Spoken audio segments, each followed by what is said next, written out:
ચોમાસાની સિઝનમાં આપણે ઘરની બહાર નીકળીએ એટલે દરેક જગ્યાએ એક વસ્તુ જોવા મળે છે અને તે છે મકાઈ. ગરમા ગરમ મકાઈ ખાવાની મજા જ કંઈક અલગ છે. પણ મકાઈમાંથી આપણે અનેક અવનવી વાનગીઓ પણ બનાવી શકીએ છીએ. તો આજે હું તમારી સાથે એવી જ એક સરસ મજાની મકાઈની નવી જ રેસીપી શેર કરવાની છું, જે તમે સ્ટોર કરીને પણ રાખી શકો છો અને ટેસ્ટી હોવાની સાથે સાથે હેલ્ધી પણ એટલી જ છે. તો એના માટે અહીં મેં અમેરિકન મકાઈ લઈ લીધી છે. એને આપણે પિલરની મદદથી આવી રીતના દાણાને કાઢી લઈશું. આપણે દાણાનું અધકચરું ટેક્સચર જોઈએ એટલે આવી રીતના હું કાઢી રહી છું. તમે મકાઈને ખમણી પણ શકો છો અથવા તો દાણા અલગ કરી અને ચોપરમાં નાખીને અધકચરું ચોપ પણ કરી શકો છો. એટલે આપણે અધકચરું આનું ટેક્સચર જોઈએ છે એટલે. તો એવી રીતના અહીં મેં 2 મકાઈના ડોડાને પીલ કરીને લઈ લીધા છે. આ રીતનું આપણે અધકચરું આનું ટેક્સચર જોઈએ. હવે મકાઈ પોતે જ ખાવામાં ખૂબ જ હેલ્ધી છે, પણ આને હજી વધારે હેલ્ધી બનાવવા માટે આપણે આમાં થોડાક શાકભાજી એડ કરીશું. જેમાં અહીં મેં અડધી વાટકી જેટલું ઝીણું સુધારેલું ગાજર લઈ લીધું છે. સાથે પોણી વાટકી જેટલું ઝીણું સુધારેલું કેપ્સિકમ લઈ લઈશું. તમે આમાં શાકભાજી તમારી ચોઈસ પ્રમાણે વધારે ઓછા કરી શકો છો. અને સાથે પોણી વાટકી જેટલી ઝીણી સુધારેલી કોથમીર લઈ લઈશું. તમે ઈચ્છો તો હજી આની અંદર ઝીણી સુધારેલી કોબી, પાલક ઘણું બધું એડ કરી શકો છો. હવે આની અંદર આપણે 1 મોટી ચમચી જેટલું ખમણેલું આદું એડ કરી દઈશું. અને તીખાશ માટે અહીં મેં 2 લીલા મરચાંની ઝીણી કટકી કરીને લઈ લીધી છે, તે નાખી દઈએ. તીખાશ તમે તમારી ચોઈસ પ્રમાણે વધારે ઓછી કરી શકો છો.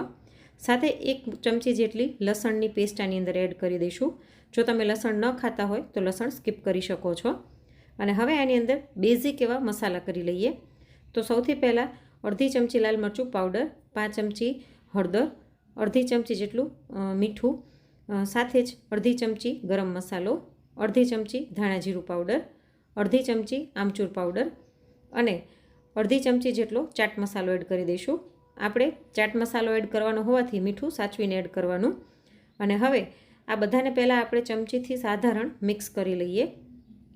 આની પહેલાં પણ મેં તમારી સાથે મકાઈમાંથી બનતી અનેક અવનવી રેસીપીઓ શેર કરેલી છે, જે બધાની લિંક હું તમને નીચે ડિસ્ક્રિપ્શન બોક્સમાં આપી દઈશ. તો આવી રીતના આપણે હળવા હાથે આને મિક્સ કરી લઈશું. તમે જોઈ શકો છો કે એકદમ સરસ કલરફુલ આપણું આ મિશ્રણ દેખાઈ રહ્યું છે. તો હવે આ બધી શાકભાજી છૂટી ન પડે અને સાધારણ આમાં બાઇન્ડિંગ આવે એના પૂરતો જ આપણે આની અંદર લોટ એડ કરવાનો છે. તો આપણે 4 મોટી ચમચી જેટલો ચણાનો લોટ એડ કરી દઈશું. ચણાનો લોટ પણ ચોમાસાની સિઝનમાં ખાવો જ જોઈએ. અને તેની સાથે એકદમ ક્રિસ્પી બનાવવા માટે 4 મોટી ચમચી જેટલો ચોખાનો લોટ એડ કરી દઈશું. તમારી પાસે જો ચોખાનો લોટ હાજરમાં ન હોય તો તમે ઝીણી સોજી આની અંદર એડ કરી શકો છો અથવા તો રવાને ક્રશ કરીને તે પણ એડ કરી શકો છો. હવે આપણે આ બધાને મિક્સ કરી લઈએ. આની અંદર આપણે પાણી જરાય પણ એડ નથી કરવાનું, કેમ કે મકાઈનું પોતાનું જ પાણી હોય છે અને શાકભાજીમાંથી પણ પાણી છૂટું પડશે. એનાથી જ આમાં બાઇન્ડિંગ આવી જશે. ખાલી બધું શાકભાજી છૂટું ના પડે ને એટલો જ આપણે લોટ નાખવાનો છે. એટલે શાકભાજીનો ટેસ્ટ વધારે હોવાથી રેસીપી છે તે એકદમ સરસ ટેસ્ટી લાગશે. એટલે લોટ બહુ વધારે એડ નથી કરવાનો. તો જો આમાં સરસ બાઇન્ડિંગ આવી ગયું છે. તમને એવું લાગે કે પાણીનો ભાગ વધારે છે, બાઇન્ડિંગ ઓછું છે, તો તમે થોડોક લોટ વધારે એડ કરી શકો છો. હવે આપણે હાથને સહેજ ઓઇલથી ગ્રીસ કરી લઈશું અને આને આપણે આવી રીતના ગોળ ગોળ ટીકી જેવો શેપ આપી દઈએ. આવી રીતના ટીકી બનાવી અને આપણે આને સ્ટીમ કરવાની છે. જો અત્યારે આ હાથમાં સહેજ ચોંટે એવું લાગી રહ્યું છે, પણ જ્યારે સ્ટીમ થઈ જશે ને તો એ ચોંટશે નહીં જરાય પણ.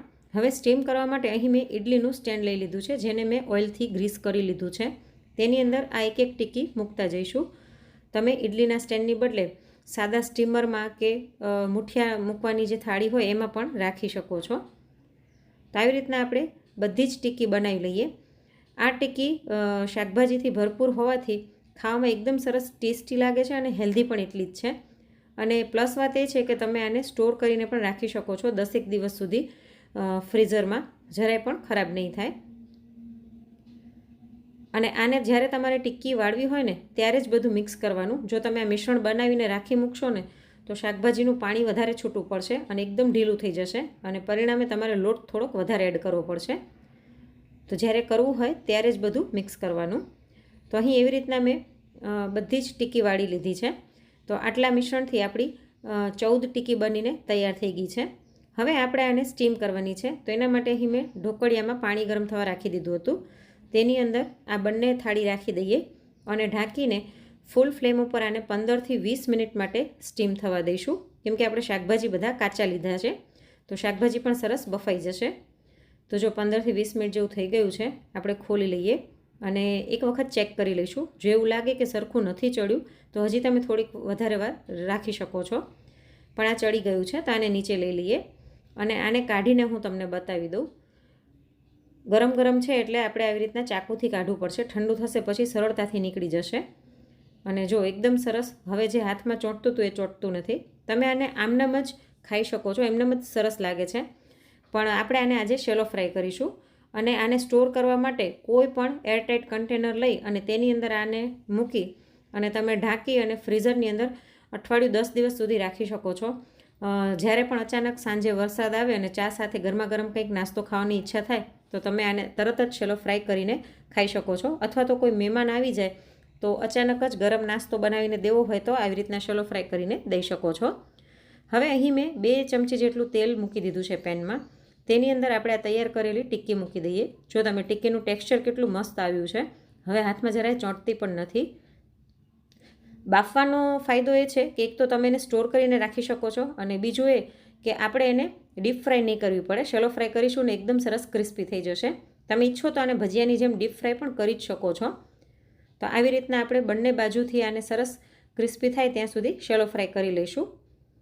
ગેસની ફ્લેમ આપણે મીડિયમ રાખવાની છે. તો જો બંને સાઈડથી સરસ આ કલર આવી ગયો છે અને તેલ તમે જોઈ શકો છો કે એટલું ને એટલું છે, એટલે બહુ તેલ પણ આમાં નથી વપરાતું, કેમ કે આપણે આને પહેલેથી સ્ટીમ કરી લીધી હતી. એટલે સ્ટીમ કરવાનો એક એ પણ ફાયદો છે કે ખૂબ જ ઓછા તેલમાં તૈયાર થઈ જાય છે. જો અવાજ પરથી જ ખબર પડે છે કે બંને બાજુથી એકદમ સરસ ક્રિસ્પી બની છે. તો તમે આને ગરમા ગરમ ચા સાથે, ટોમેટો કેચઅપ સાથે કે ગ્રીન ચટણી સાથે સર્વ કરી શકો છો. અને બનાવીને રાખેલી હોય તો બાળકોને લંચ બોક્સમાં પણ સવારે શેલો ફ્રાય કરીને આપી શકો છો. જો અંદરથી એકદમ સરસ ગરમા ગરમ છે અને ટેસ્ટી પણ એટલી જ છે. તો આ ચોમાસાની સિઝનમાં મકાઈની આ નવી વેરાયટી તમે પણ એક વખત જરૂરથી ટ્રાય કરજો. અને જો આજની રેસીપી ગમી હોય તો લાઈક કરીને વધુમાં વધુ શેર પણ કરજો. Thanks for watching.